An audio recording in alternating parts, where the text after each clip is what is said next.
Okay, thank you very much. Good morning, everyone. My name is Chris Pennimpede. I'm Corporate Development Officer with Contact Gold. Contact Gold is an advanced stage gold explorer on Nevada's Carlin Trend. We're traded in Canada on the TSX Venture under the symbol C, and in the US under the symbol CGOL. As a company, we're just over 2.5 years old now since going public. We really went public on one major asset in Nevada called Pony Creek, which is adjacent to one of the more recent major discoveries in Nevada in Gold Standard Ventures Railroad project. We also made another acquisition just in July of this year, which is called Green Springs, next to Fiore's Pan Mine and Gold Rock deposits. Together, they form the second largest land position on the Carlin Trend outside of the major miners. We've been well funded to explore throughout our 2.5-year history, with Waterton, the large private equity group in Toronto, backing us, Newmont and Gold Corp, and in several institutions. We have about $3 million in cash right now, but we're actively drilling at Green Springs. As a company, we've always been focused on discovery and deposit definition of high-quality near-surface oxide gold. In Nevada, oxide gold yields the largest takeouts as it's easily amenable to heap leach operations, which are very low-cost mining operations. In 2018, we had our most successful year yet with the drill bit. We identified several high-grade oxide gold zones and a brand new oxide gold discovery on Pony Creek of over 2 kilometers in strike length. Some of the highlights from Pony Creek include 2.5 grams per ton, starting from surface of oxide gold over almost 50 meters. In Green Springs, we put out results just a month ago. The best results to come from that project so far, 5 grams per ton oxide gold over almost 40 meters. When investing in exploration companies, the team is one of the most critical components. Good projects, nothing without a solid team to advance it and market, and eventually lead to M&A activity. So our team comes mostly from Frontier Gold, and if you're not familiar with Frontier Gold, they discovered the Long Canyon oxide gold deposit, which was eventually led to the sale of Frontier Gold in 2011 to Newmont for $2.3 billion. So Long Canyon is a Carlin-type gold system similar to what we're exploring for at Pony Creek and Green Springs, and it's really just east of us. So our team's done it before in Nevada, and we're looking to do it again.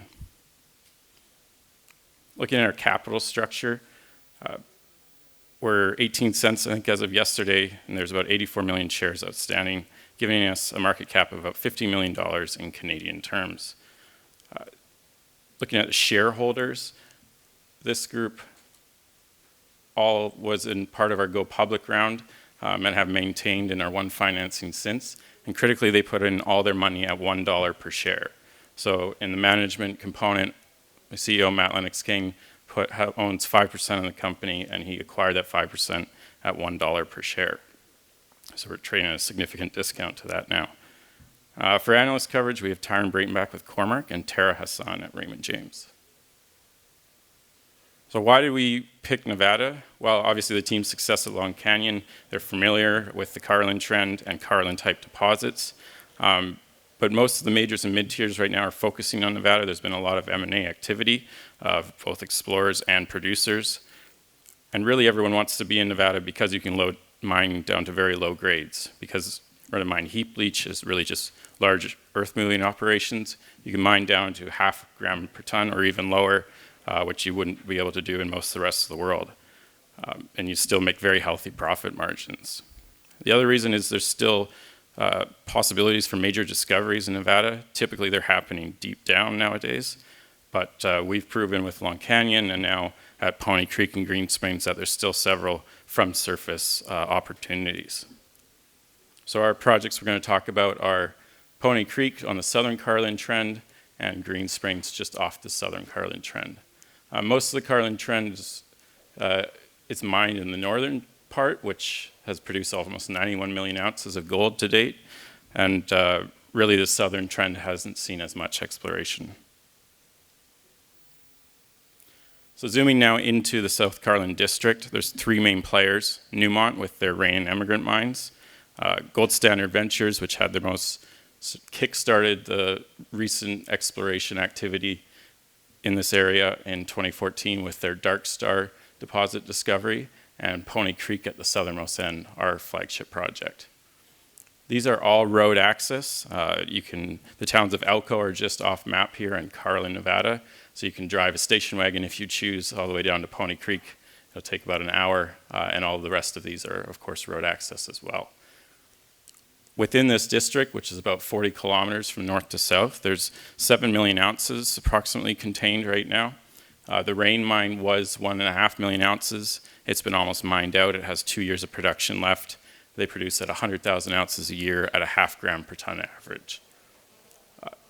Gold Standard Ventures has 3.8 million ounces roughly right now in just resources, though they recently completed a pre-feasibility study outlining a 9-year mine life at 115,000 ounces a year of annual production. When we acquired Pony Creek, we knew historically the Bull Zone existed. There's a resource there of approximately 1 million ounces at 1 gram per ton. So that gave us the confidence going in to purchase this property, and all the discoveries that were made by Gold Standard Ventures within the last few years gave us confidence there was probably more to find at Pony Creek.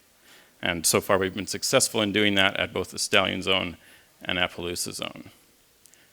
It makes sense that this district would one day be consolidated by one operator. The multiple deposit scenario plays out well at Bald Mountain, just south of us, where you have 19 different deposits totaling 10 million ounces that Kinross currently mines out. So as an accretive opportunity, the 1 million ounces nominally we contain now would buy another 4 to 5 years mine life for Gold Standard Ventures. In the 26,000 meters we've drilled in 2 years of drilling Pony Creek, most of it's been focused around the historic resource at the Bull Zone. The biggest question mark we had when we acquired the project was, what did the metallurgy look like? We didn't know if it would be that easy heap leach scenario with oxide, a significant oxide gold component, or if it was mostly sulfide. We were happy to find in the first year drilling that there is a significant oxide component to Pony Creek with the highlights there. So this really was a big check mark to de-risk the Bull Zone and the project itself. It gave us confidence going forward that there's more oxide to find at Pony Creek. Since then, we've spent a lot of time targeting sort of the boring work from a markets perspective in exploration, but it yielded 6 large, greater than 1 kilometer long gold targets. We've only been able to drill one of those so far with the meteorage we've put in to date, and that was the Stallion Zone here, a 2 kilometer long soil anomaly, which has produced golden drilling in every single hole we've put into it, all 23 of them, across now a length of 2.3 kilometers. Critically, all that gold's from surface and oxide. So we've really defined a large Carlin-type gold system now at Pony Creek, and basically it'll come to drill more and find those higher grade shoots that often occur in Carlin-type systems. So with the Stallion Zone discovery last year, we now look forward in 2020 to drilling 5 other zones that have yet to see any drilling that are a similar scale and look the same in geochemistry and geophysics. But really, we have gold mineralization in soils, rock chips, or drilling over 7 kilometers from the southernmost end of the Bull Zone, looking north there to Elliott Dome, which is right adjacent to Gold Standard Ventures' most recent deposit discovery in Jasperoid Wash. So lots still to come at Pony Creek. We definitely see the upside here as new discoveries and pushing towards a multiple deposit type scenario. We acquired the past producing Green Springs in July, and it was a very low cost acquisition for us. It had a data rich environment because it was a past producer, so there's over 650 holes drilled that we could throw into a modern model. All of the mining here was done in the 80s, and it was a run-of-mine heap or oxide heap leach. So we were confident it was an oxide gold system, but we were really interested in some of the high-grade gold hits that were outside the previously mined area. So they were pretty splashy numbers. Again, we didn't know if they were if they were oxide or sulfide. So we ran cyanide solubility tests on the remaining drill core, and they came back as all oxide, which is a huge tick mark for us. We thought for sure there'd be some sulfide component when you have 5 grams per ton over almost 40 meters, but it's so far been all oxide. So that gave us a lot of confidence in going forward in 2020 to hopefully drill out these new target areas outside of the past producing pits. The pits themselves generated about 75,000 ounces in 2 short years of heap leach operations, but critically at 2 grams per ton. When our team made the Long Canyon discovery, it was 2 million ounces at roughly 2 grams per ton, and that led to a multi-billion-dollar buyout. So oxide grades of that magnitude are well sought after in Nevada. So we're right adjacent to Fiore's Pan mine that they're currently operating, and they're expanding the Gold Rock resource. Highway 50 crisscrosses the state here to Utah, and it's all road access to both Mount Hamilton, Fiore, and us at Green Springs. So in this sort of cluttered geochem drilling and past mining map, you can see the main mine trends here with one pit there, and one there. But really we saw the opportunity here for the Alpha Zone, Bravo Zone, Echo, and Zulu, where you had similar oxide intercepts.